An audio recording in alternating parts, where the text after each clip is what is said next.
C'est une véritable catastrophe pétrolière qu'est en train de vivre le nord du Pérou. Par 2 fois depuis le début de l'année, un oléoduc s'est rompu. Résultat, l'équivalent de plus de 3000 barils de pétrole se déverse dans une zone particulièrement riche en faune et en flore, avec des dommages environnementaux et humains considérables.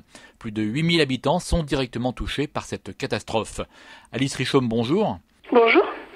Vous êtes chargée de mission droits des peuples et extractivisme à la Fondation France Liberté. C'est donc le 25 janvier et le 3 février que cet oléoduc a cédé. Tout d'abord, dans quelle région cette marée noire s'est-elle produite ? Donc cette catastrophe s'est produite dans le nord du Pérou, dans les terres, donc assez proche finalement de la frontière avec l'Équateur, vraiment au cœur de l'Amazonie péruvienne. Donc l'oléoduc nord-peruano, d'où provient la fuite, traverse en fait tout le nord du Pérou sur 854 km, du cœur de l'Amazonie en fait jusqu'au Pacifique. Donc il traverse de nombreuses régions, dont Amazonas et Loreto, qui sont les 2 régions touchées par cette catastrophe. Donc il faut bien comprendre en fait qu'il y a eu 2 fuites à 2 dates et 2 lieux différents. Donc il y a d'abord eu le 25 janvier une fuite dans le district d'Imassa, qui se situe dans la région d'Amazonas, et une deuxième le 3 février dans le département de Datem del Marañón, à Moreno plus précisément, dans la grande région amazonienne de Loreto, qui couvre 1/3 du territoire péruvien. Alors des régions à la biodiversité exceptionnelle, quels sont les dommages de cette marée noire sur l'environnement ?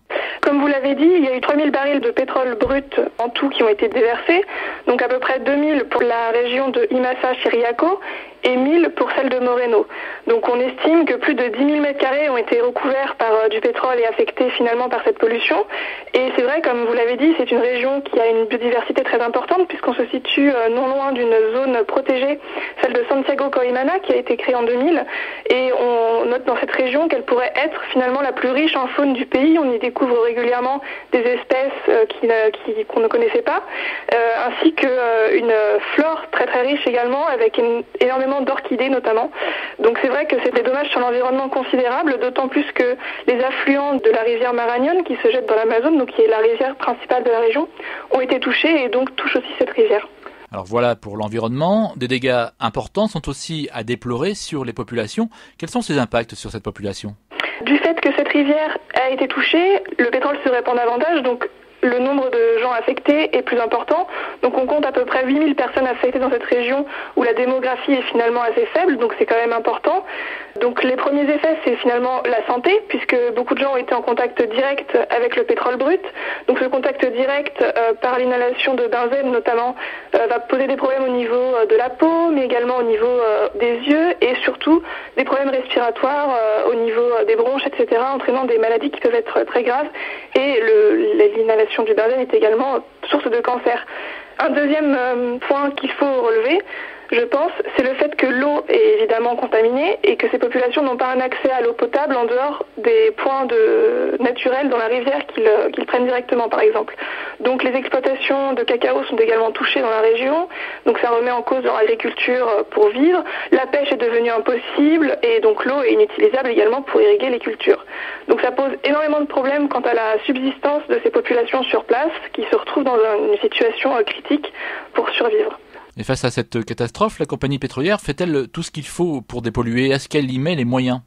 Je pense qu'au vu des éléments précédemment exposés, la réponse à la crise devrait être double.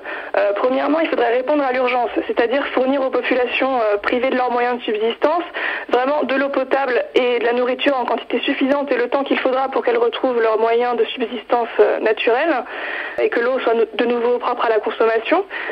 Ensuite, il faudrait également les accompagner sur le plan médical, enfin toutes les personnes qui ont été exposées au pétrole brut et qui présentent des symptômes d'intoxication. Et enfin, il faudrait également nettoyer la zone le plus vite possible pour évacuer le plus gros du pétrole et éviter qu'il ne se répande davantage en mettant par exemple des barrages.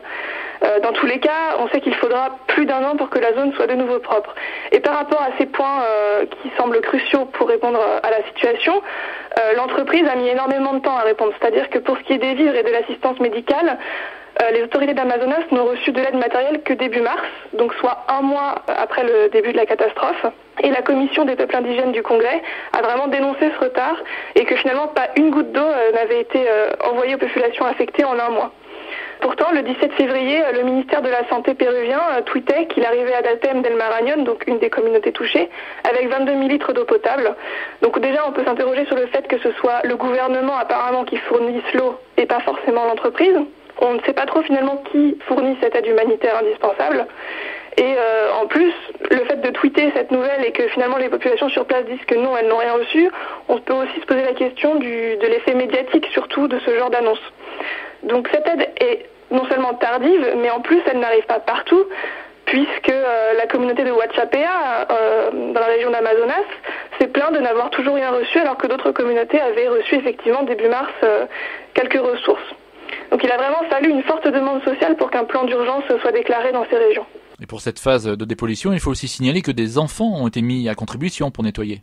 Oui, tout à fait. C'est intéressant de voir que la compagnie a changé de version par rapport à ça, parce que le 14 février, Germán Velázquez, qui est le président du groupe Petroperú, indiquait dans une interview au journal péruvien El Comercio avoir donné des directives pour ne pas contracter de mineurs pour le nettoyage à ses employés. Et quand le journaliste évoque des photos montrant l'inverse, il dit « mais sur les photos, on ne les voit pas en train de ramasser le pétrole, on voit seulement qu'ils sont couverts de pétrole, donc ça veut rien dire ». Donc il y avait eu il niait avoir contracté des enfants pour cela.